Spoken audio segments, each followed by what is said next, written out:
Dr. Mufaddal Hamadeh is an oncologist and president of the Syrian American Medical Society, a medical relief organisation working in Syria. Joins us now from Chicago. Good to have you with us on the programme, sir. I mean, there was a problem, as we've just said, with the medical... Yeah, there was a problem with the medical healthcare system even before the fall of the Assad regime, and then that was compacted by 13 years of civil war. I mean, what was the state of the medical facilities in the area that you were operating in, and what are they like now? Oh, good. Thanks for asking me this question. Very important question.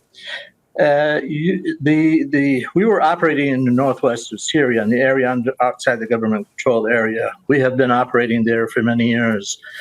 We had a lot of challenges, but we were able to advance medical treatments in a very big way because we had many of our doctors here in the United States were able to volunteer and help and train and educate and actually create teaching programs, fellowship programs, residency programs to treat and teach the doctors out there in the Northwest. We also have suffered in the problem of lack of very good medical facilities because of lack of infrastructure. For many years, we have suffered from continued attacks on hospitals and clinics and continued war. Can I just pick your brain, sir? Can I just pick your brain there and just ask you to just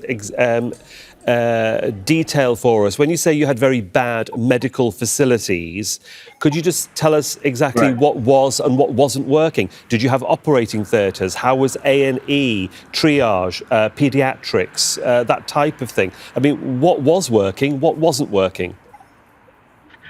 As a matter of fact, the hospitals in the Northwest are probably providing better services than the hospitals under the government-controlled area. First of all, the hospitals were free to everybody, so the cost was not a major issue. But we actually converted many hospitals there from field hospitals, from office buildings, like the custom building at the border. We converted it to a hospital. So many of these hospitals did not start as a hospital, but started as different buildings converted to a hospital. Like the Central Hospital in Idlib was basically the government, official government building there that was converted to a hospital. So some of the hospitals we started, building hospitals from scratches, but most of the hospitals were not meant to be hospitals from there. With training, with medical supplies and medical equipment that we were able to bring in, we were able to create a very viable healthcare system with about 25 employees. If that is the case, and you have a scenario and a network of, you might say, temporary hospitals that you've managed to transfer from ordinary buildings into hospitals, as a new administration takes hold in Damascus, what do you think the challenges ahead are for really establishing these locations that you have as hospitals to make them more permanent or more active and more inclusive, you might say, for the community at large, to make them feel that they're there permanently, they're not going to go away? Absolutely. We have started already on that project in Northwest Syria. We started a project, we called it the Dream City, which is a medical city. We laid the cornerstone for it less than a year ago. But we need to repeat that experience in other areas in Syria now. We need to move it to Aleppo, to Damascus, so we can create infrastructure, hospitals that has high-quality medicine, and provide centers of excellence so it can help bring up the healthcare system, the culture of medicine, in areas which are lacking it, and basically in most Syria. Syria had a very good healthcare system in the past. They have excellent doctors, excellent trained physicians, but they do need infrastructure. Basically, infrastructure is the main thing, and be able to have affordable medicine to the people, because many of these services are not affordable to people. Dr. Hamadeh, I mean, rebuilding Syria, as you say, involves cash, and we know that with sanctions currently in place, that's a huge issue.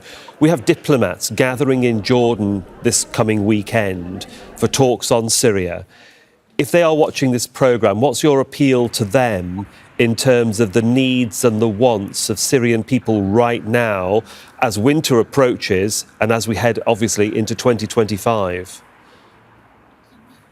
As far as the humanitarian need is vast, is unbelievable. Yeah, mainly a lot of it has to do with, assuring that the people have enough nutrition, they have housing, especially as refugees return back to Syria. A lot of they find out their houses are destroyed. Many of them move in from one place or another, so they're refugees for the fourth or fifth or maybe the sixth time already.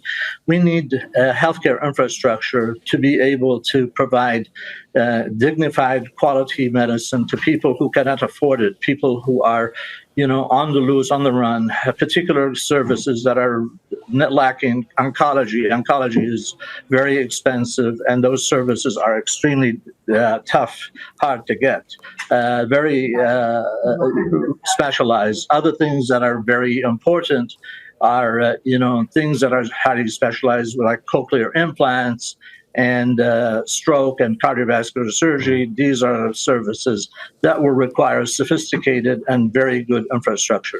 It's been really good getting your insight as to what is required for a future Syria, certainly on the medical front. Dr. Mufaddal Hamadeh, thanks for joining us from Chicago, sir.